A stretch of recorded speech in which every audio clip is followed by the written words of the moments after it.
ವೈದ್ಯೋ ನಾರಾಯಣ ಹರಿ ಅಂತ ನಾವೆಲ್ಲ ಕರಿತೀವಿ.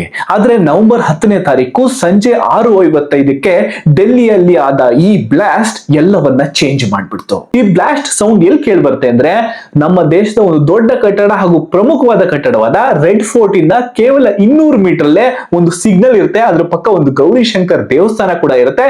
ಇಲ್ಲಿ ಒಂದು ಬ್ಲಾಸ್ಟ್ ಇನ ದೊಡ್ಡ ಸೌಂಡ್ ಕೇಳಿ ಬರುತ್ತೆ. ಎಲ್ಲ ಅನ್ಕೊಂಡ್ರು ಇದೊಂದು CNG ಬ್ಲಾಸ್ಟ್ ಇರ್ಬೋದು ಅಂತ. ಯಾಕೆಂದ್ರೆ ಕಾರ್ಗಳಲ್ಲಿ CNG ಸಿಲಿಂಡರ್ ಹಾಕೋದು ನೀವು ನೋಡಿರ್ತೀರಾ. ಒಳ್ಳೆ ಮೈಲೇಜ್ ಕೊಡುತ್ತೆ ಅನ್ನೋ ಕಾರಣಕ್ಕೋಸ್ಕರ ಹೊರಗಿಂದ ಫಿಟ್ ಮಾಡಿಸ್ಕೊತಾರೆ. ಹೊರಗಿಂದ ಫಿಟ್ ಮಾಡಿಸ್ಕೊಂಡಾಗ ಎಲ್ಲೋ ಒಂದ್ ಕಡೆ ಇದು ಕೂಡ ಇದೇ ರೀತಿ ಬ್ಲಾಸ್ಟ್ ಆಗಿರ್ಬೋದು, ಏನೋ ಒಂದು ಮ್ಯಾಲ್ ಫಂಕ್ಷನ್ ಆಗಿ ಬ್ಲಾಸ್ಟ್ ಆಗಿರ್ಬೋದು ಅಂತ ಎಷ್ಟೋ ಜನ ತಿಳ್ಕೊಂಡ್ರು.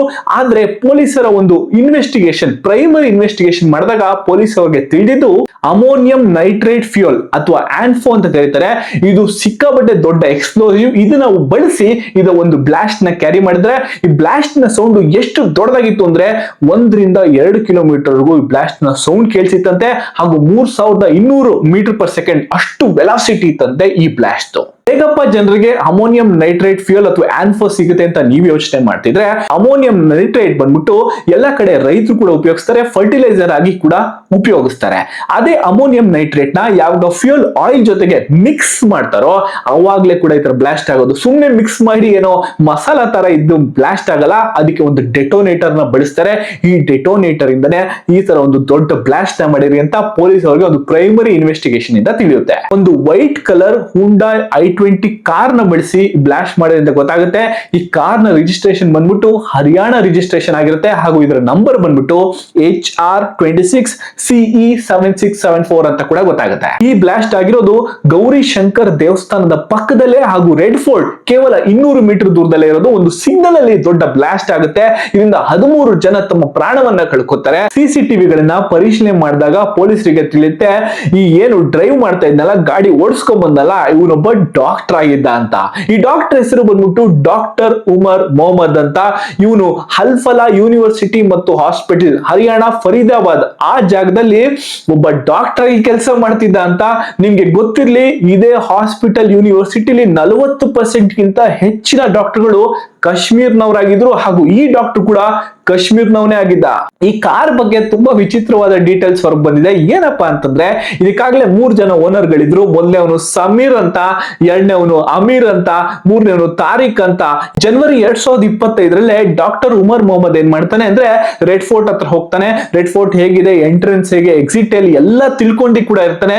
ಹಾಗೂ ಅದ್ರದ್ದೊಂದು ಮ್ಯಾಪ್ ನ ಕೂಡ ಪ್ರಿಪೇರ್ ಮಾಡಿ ಇಟ್ಕೊಂಡಿರ್ತಾನೆ. ಹಾಗೂ ಈ ದಿವಾಳಿ ಫೆಸ್ಟಿವಲ್ ಜಾಸ್ತಿ ಜನ ಅಲ್ಲಿ ಸೇರ್ತಾರೆ ಅನ್ನೋ ಕಾರಣಕ್ಕೋಸ್ಕರನೇ ಬ್ಲಾಸ್ಟ್ ಅವಾಗ ಮಾಡ್ಬೇಕು ಅಂತ ಕೂಡ ಯೋಚನೆ ಕೂಡ ಮಾಡಿದ್ರಂತೆ. ನೀವು ನೋಡ್ತೀರ ಹಾಗೆ 3:19ಕ್ಕೆ ಈ ಮಸ್ಜಿದ್ಗೆ ಅಥವಾ ಇದು ದರ್ಗಾ ತರ ಏನಿದೆ ಅದಕ್ಕೆ ಎಂಟ್ರಿ ಆಗಿದೆ. ಅದೇ 6:22 ಅಷ್ಟೊತ್ತಿಗೆ ಎಕ್ಸಿಟ್ ಕೂಡ ಆಗಿದೆ ಇದೇ ಕಾರು. 3 ಗಂಟೆ ಸಮಯ ಅಲ್ಲಿ ಏನ್ ಮಾಡ್ತಾ ಇತ್ತು, ಅಲ್ಲಿ ಯಾರ್ಯಾರು ಹೋದ್ರು, ಏನೇನ್ ಕತೆ, ಅಲ್ಲೇನಾದ್ರೂ ಎಕ್ಸ್ಪ್ಲೋಸಿವ್ಸ್ ನ ಆ ಟೈಮಲ್ಲೇ ಹಾಕಿದ್ರ ತೆಗೆದ್ರ ಏನ್ ಕತೆ ಅಂತ CCTV ಜಾಸ್ತಿ ದೃಶ್ಯಾವಳಿಗಳು ಬಂದ್ರೇನೆ ನಮ್ಗೆ ಗೊತ್ತಾಗೋದು. ಇನ್ನು ಒಂದು ತುಂಬಾ ಇಂಪಾರ್ಟೆಂಟ್ ಇನ್ಫಾರ್ಮೇಶನ್ ಹೊರಗೆ ಬಂದಿದೆ. ಏನಪ್ಪಾ ಅಂತಂದ್ರೆ ಅಲ್ಫಲಾ ಯೂನಿವರ್ಸಿಟಿ ಹತ್ರ ಫರೀದಾಬಾದ್ ಜಾಗದಲ್ಲಿ ಜೈಷ್ ಎ ಮೊಹಮ್ಮದ್ ಒಂದು ಟೆರರಿಸ್ಟ್ ಆರ್ಗನೈಸೇಷನ್ ಕಾಶ್ಮೀರ್ ಅಲ್ಲಿ ಅದನ್ನ ಬ್ಯಾನ್ ಕೂಡ ಮಾಡ್ಯಾರೆ. ನಮ್ಮ ದೇಶದಿಂದ ಬ್ಯಾನ್ ಆಗಿರೋ ಒಂದು ಟೆರರಿಸ್ಟ್ ಆರ್ಗನೈಸೇಷನ್ ನ ಪೋಸ್ಟ್ ಗಳು ಕೂಡ ಕಂಡು ಬರುತ್ತೆ. ಅವರ ಪರವಾಗಿ ಮಾತಾಡಿರೋ ಪೋಸ್ಟರ್ ಗಳು. ಅವಾಗ ಪೊಲೀಸರು ಕೂಡ CCTVಗಳನ್ನ ಚೆಕ್ ಮಾಡ್ಕೊ ಬರ್ತಾರೆ. ಯಾವಾಗ CCTV ಚೆಕ್ ಮಾಡ್ತಾರೋ ಅವಾಗ ಗೊತ್ತಾಗುತ್ತೆ ಇದರಿಂದ ಒಬ್ಬ ಡಾಕ್ಟರ್ ಕಾರಣ ಅಂತ. ಆ ಡಾಕ್ಟರ್ ಹೆಸರೇ ಡಾಕ್ಟರ್ ಮುಜಾಮಿಲ್ ಅಹಮದ್ ಜಿನಾಯಿ ಅಂತ. ಇವನು ಕೂಡ ಅದೇ ಅಲ್ಫಲಾ ಯೂನಿವರ್ಸಿಟಿ ಹಾಸ್ಪಿಟಲ್ ಅಲ್ಲಿ ಎಮರ್ಜೆನ್ಸಿ ವಾರ್ಡ್ ಅಲ್ಲಿ ಕೆಲಸ ಮಾಡ್ತಿರೋ ಡಾಕ್ಟರ್ ಆಗಿರ್ತಾನೆ. ಯಾವಾಗ ಡಾಕ್ಟರ್ ಮುಜಾಮಿಲ್ ಅಹಮದ್ ಜನೈನ ಪೊಲೀಸರು ಕರ್ಕೊಂಡ್ಬಂದು ಅರೆಸ್ಟ್ ಮಾಡಿ ವರ್ಕ್ ಮಾಡ್ಬಿಟ್ಟು ಚೆನ್ನಾಗಿ ಅರೆಸ್ಟ್ ಮಾಡ್ತಾರೋ ಅವಾಗ ಒಂದು ಹೊಸ ವಿಷಯ ಒಳಗೆ ಬರುತ್ತೆ. ಇನ್ನೊಬ್ಬ ಡಾಕ್ಟರ್ ಇದ್ದಾನೆ UP ಹರಿಯಾಣದಲ್ಲಿ, ಅವನ ಹತ್ರ ಸಿಕ್ಕಾಪಟ್ಟೆ ಎಕ್ಸ್ಪ್ಲೋಸಿವ್ಸ್ ಇದೆ. ಯಾಕಪ್ಪ ಈ ವಿಷಯ ನಿಮ್ಗೆ ಹೇಳ್ತಾ ಇದೀನಿ ಅಂದ್ರೆ ಈ ಎಕ್ಸ್ಪ್ಲೋಸಿವ್ಸ್ ಅಲ್ಲಿ ಅಮೋನಿಯಂ ನೈಟ್ರೇಟ್ ಇತ್ತು. ಅದೇ ಅಮೋನಿಯಂ ನೈಟ್ರೇಟ್ ನ ಬಳಸಿ ಇವಾಗ ಕೂಡ ಕಾರ್ ಬ್ಲಾಸ್ಟ್ ಆಗಿರೋದು. ಇವ್ರಿಗೂ ಮತ್ತೆ ಈ ಡಾಕ್ಟರ್ ಸತ್ತೋದ್ನಲ್ಲ, ಬ್ಲಾಸ್ಟ್ ಮಾಡ್ಬಿಟ್ಟು ಅವ್ರಿಗೂ ತುಂಬಾ ಹತ್ತಿರದ ಸಂಬಂಧ ಇದೆ ಅಂತ ಕೂಡ ಯೋಚನೆ ಮಾಡ್ಬೇಕಾಗಿರೋ ವಿಷಯ. ಈ 3 ಜನ ಡಾಕ್ಟರ್ ಗಳಿಗೆ ಎಕ್ಸ್ಪ್ಲೋಸಿವ್ ಯಾರು ಕೊಟ್ರು, ರೈಫಲ್ ಗಳನ್ನ ಯಾರು ಸಪ್ಲೈ ಮಾಡಿದ್ರು, ಬಾಂಬ್ ಬಿಡೋದನ್ನ ಯಾರಿಗೆ ಹೇಳ್ಕೊಟ್ರು, ಹಾಗೂ ಈ ಟೆಕ್ನಾಲಜಿನ ಅವ್ರಿಗೆ ಹೇಗೆ ಗೊತ್ತಾಯ್ತು ಅನ್ನೋದು ಕೂಡ ಕಂಡುಹಿಡಿಬೇಕು. ಯಾಕೆಂದ್ರೆ ಇನ್ನೊಬ್ರು ಯಾರು ಹೇಳ್ಕೊಟ್ಟಿರ್ಲೇಬೇಕು, ಇಲ್ಲಾಂದ್ರೆ ಸಡನ್ ಆಗಿ ಇಷ್ಟೊಂದು ಎಕ್ಸ್ಪ್ಲೋಸಿವ್ ಗಳು, ರೈಫಲ್ ಗಳು ಬರ್ಲಿಕ್ಕೆ ಸಾಧ್ಯನೇ ಇಲ್ಲ. ನಿಮ್ಗೆ ಗೊತ್ತಿರ್ಲಿ ಯಾವುದೇ ರೀತಿ ಈ ತರ ಟೆರರಿಸ್ಟ್ ಅಟ್ಯಾಕ್ ಗಳಾದಾಗ ಅಥವಾ ಬ್ಲಾಸ್ಟ್ ಗಳಾದಾಗ ಒಂದು ಟೆರರಿಸ್ಟ್ ಆರ್ಗನೈಸೇಷನ್ ಬಂದ್ಬಿಟ್ಟು ನಾವೇ ಮಾಡಿದ್ದು ಅಂತ ಪತ್ರಿಕಾ ಹೇಳಿಕೆನೋ ಇನ್ನೊಂದೋ ಮತ್ತೊಂದ ಕೊಡ್ತಾರೆ.